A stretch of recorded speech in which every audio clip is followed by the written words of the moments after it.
This battle fares like to the morning's war, when dying clouds contend with growing light. What time the shepherd, blowing of his nails, can neither call it perfect day nor night. Now sways it this way, like a mighty sea, forced by the tide to combat with the wind. Now sways it that way, like the self-same sea, forced to retire by fury of the wind. Sometime the flood prevails, and then the wind. Now one the better, then another best, both tugging to be victors breast to breast, yet neither conqueror nor conquered. So is the equal poise of this fell war. Here, on this molehill will I sit me down. To whom God will be the victory. Margaret, my queen, and Clifford too, have chid me from the battle, swearing both they prosper best of all when I am thence. Would I were dead, if God's good will were so. For what is in this world but grief and woe?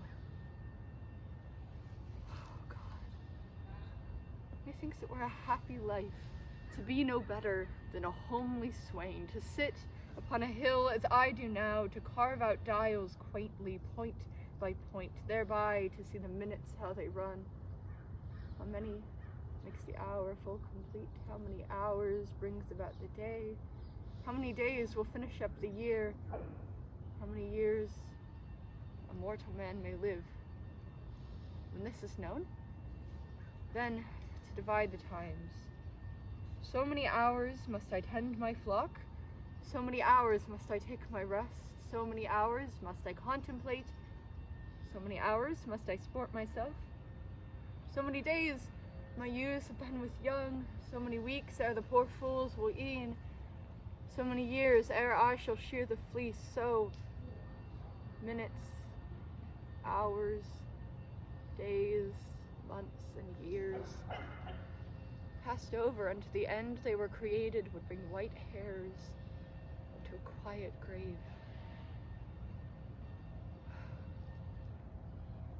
What a life for this. How sweet, how lovely. Gives not the hawthorn bush a sweeter shade to shepherds looking on their silly sheep than doth a rich embroidered canopy to kings that fear their subjects' treachery? Yes, it doth 1,000-fold, it doth. And to conclude, the shepherd's homely curds, his cold thin drink out of his leather bottle, his wonted sleep under a fresh tree's shade, all which secure and sweetly he enjoys, is far beyond a prince's delicates. His viands sparkling in a golden cup, his body couched in a curious bed, when care, mistrust, and treason waits on him.